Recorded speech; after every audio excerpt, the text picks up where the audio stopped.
Mes chers compatriotes, je m'adresse à vous aujourd'hui pour vous présenter mon projet législatif pour les 5 prochaines années de législature, au cas où vous me choisiriez pour servir comme député de notre circonscription d'Amérique du Nord.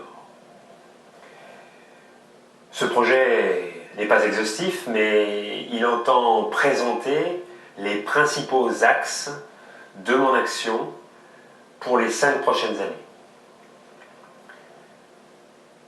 Ce projet se décline en 4 axes principaux. Le premier, redonner sa plénitude à la fonction de député de notre circonscription. Le deuxième concerne l'amélioration de la vie de nos concitoyens en Amérique du Nord. Le troisième, structurer et moderniser les relais des Français d'Amérique du Nord. Et enfin, le dernier, proposer et soutenir les mesures législatives de redressement national. Alors tout d'abord, il faut redonner sa plénitude à la fonction de député de notre circonscription. Au cours des 5 années écoulées, nous n'avons pas vu beaucoup le député sortant et je vous propose, avec ma candidature, de bénéficier d'un député de proximité, d'un député dynamique.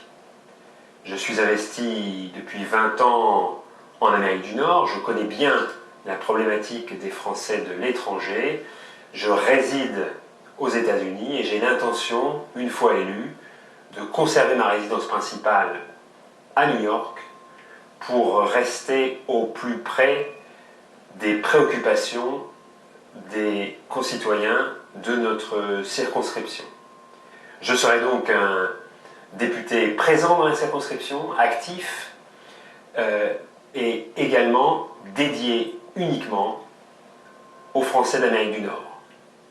Certainement, je serai amené à participer aux sessions de l'Assemblée nationale, mais j'ai l'intention, même pendant que je suis en voyage à Paris, de revenir périodiquement pour des permanences parlementaires le week-end, comme on le ferait si nous étions en métropole.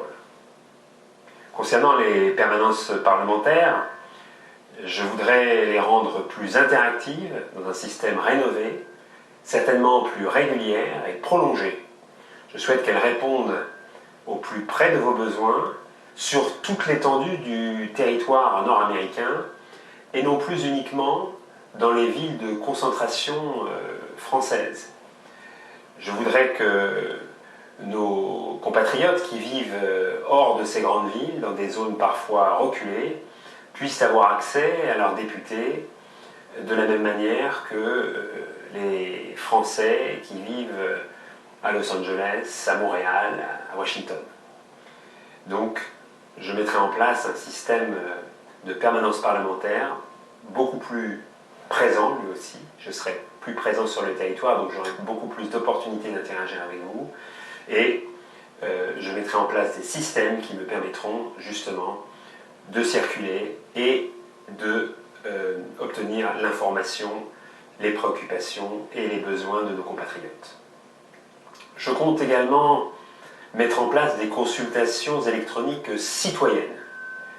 Ces consultations qui auront pour but de permettre aux Français d'Amérique du Nord de contribuer aux positions de leurs députés s'organiseront par les moyens de la nouvelle technologie et me permettront de vous associer à l'action parlementaire, pas uniquement par le vote au moment de l'élection législative, mais pendant les 5 années de mon mandat, pour recueillir votre avis, votre perspective sur les grands débats de société qui animent l'Assemblée nationale et sur les votes importants de notre Assemblée. Je souhaite également renforcer l'action des comités parlementaires franco-américains et franco-canadiens. Et je pense ainsi jouer un rôle politique pour soutenir l'action de nos brillants diplomates en Amérique du Nord et renforcer les relations transatlantiques en matière diplomatique, économique et commerciale, et ainsi promouvoir les intérêts, les talents, la culture, le génie et les savoir-faire des Français d'Amérique du Nord auprès des parlementaires américains et canadiens. Je serai bien entendu assidu à l'Assemblée nationale. Je ne souhaite pas ajouter au taux d'absentéisme incroyable actuel. Je serai dédié à ce mandat. Je serai dédié aux Français d'Amérique du Nord. Je serai donc assidu, actif. Je prendrai des initiatives multiformes à l'Assemblée nationale et je participerai à des commissions permanentes utiles pour les Français d'Amérique du Nord, notamment la Commission des Affaires étrangères et la Commission des Affaires sociales.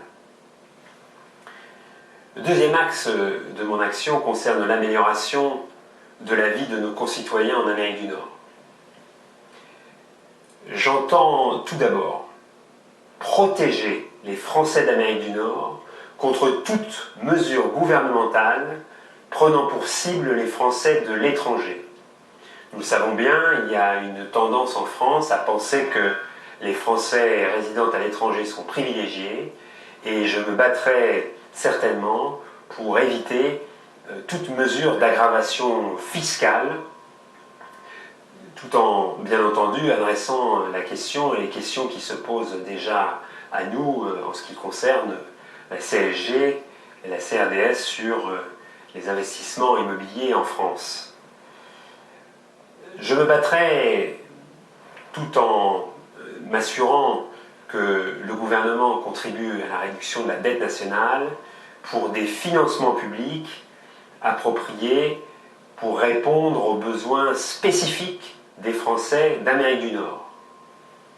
Les aides spécifiques financières à la scolarité, soutien à l'enseignement du français, initiation à la création et incitation à la création d'entreprises. Bien entendu, les élections, des renforts en personnel seront nécessaires pour éviter les difficultés que nous avons connues au cours de la dernière élection présidentielle.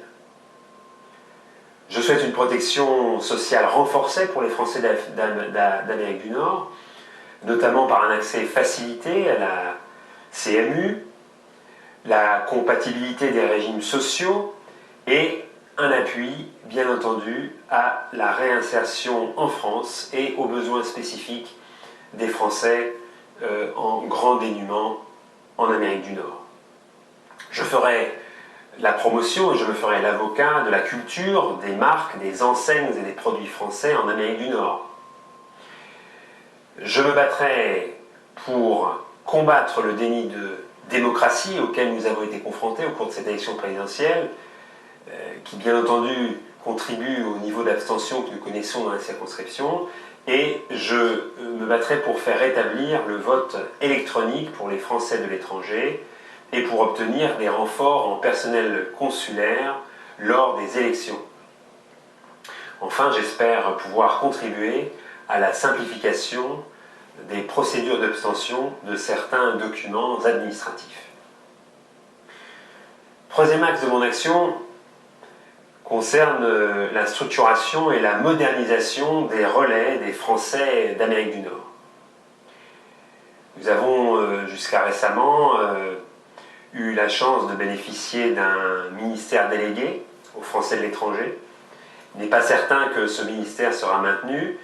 Je ferai ce qui est nécessaire pour nous assurer que ce ministère peut être maintenu. S'il ne l'est pas, il nous faudra nous assurer de l'établissement d'une délégation interministérielle des Français de l'étranger relevant du Premier ministre pour que cette délégation soit puissante et puisse adresser les questions intersectorielles avec les différents ministères concernés.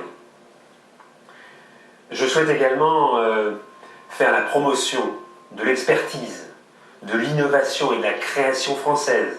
Nous avons beaucoup d'initiatives ici en Amérique du Nord, de jeunes Français et moins jeunes, d'entreprises, de start-up, et je souhaite encourager et que nous renforcions le réseautage entre Français. Nous avons des chambres de commerce très actives, un certain nombre d'entreprises, mais il nous faut, entre les Français eux-mêmes, nous assurer d'une meilleure circulation d'informations et de meilleures opportunités d'accéder à des emplois intéressants.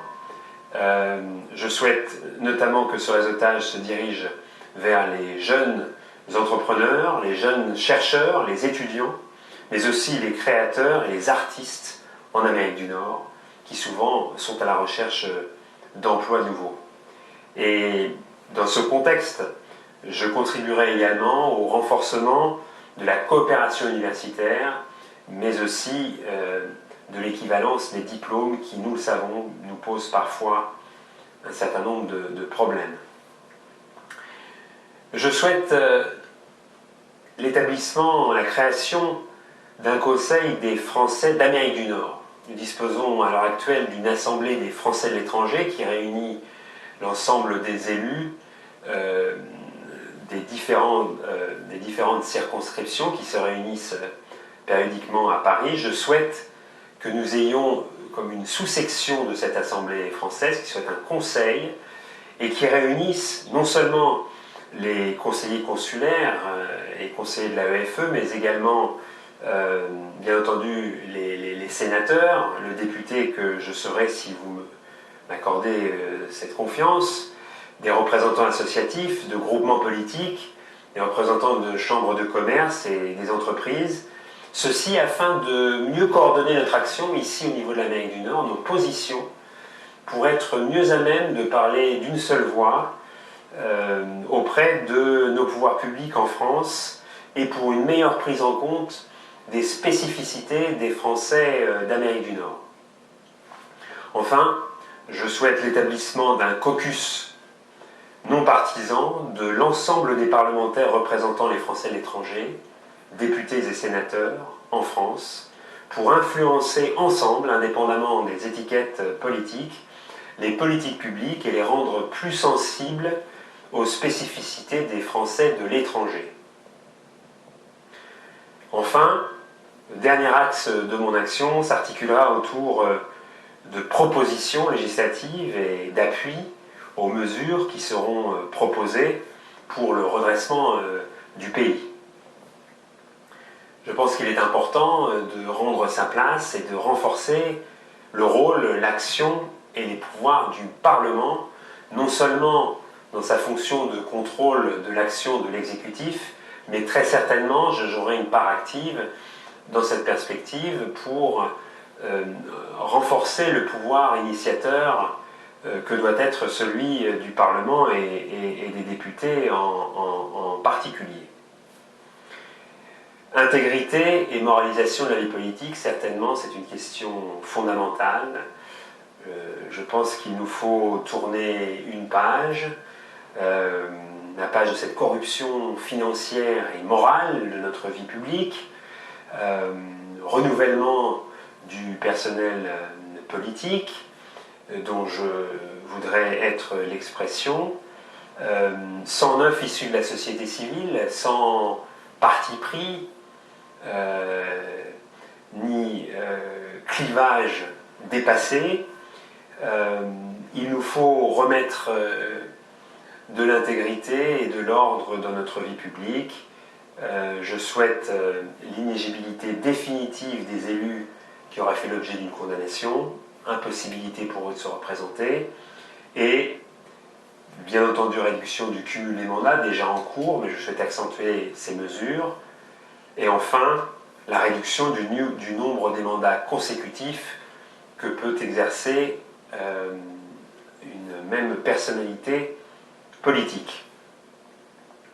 Je souhaite bien entendu soutenir les actions en faveur de la croissance économique, de l'éducation, de la formation professionnelle, de la création d'entreprises et de l'emploi, notamment l'emploi des jeunes, et je soutiendrai une politique sociale et familiale, solidaire et juste, et en particulier vis-à-vis des Français de l'étranger et des Français d'Amérique du Nord. Je suis moi-même féministe convaincu, j'ai passé ma vie à défendre les droits des femmes, par conséquent, c'est une cause que je continuerai à défendre à l'Assemblée nationale, le droit des femmes, l'égalité entre l'homme et la femme, et la parité, l'égalité de revenus, l'égalité d'accès aux postes de responsabilité. Je pense important également de participer activement au renforcement de la sécurité des Français et de la France, et je soutiendrai toute mesure allant dans ce sens, et bien entendu toute mesure nous permettant de lutter plus efficacement contre les différentes formes de terrorisme, notamment le terrorisme djihadiste.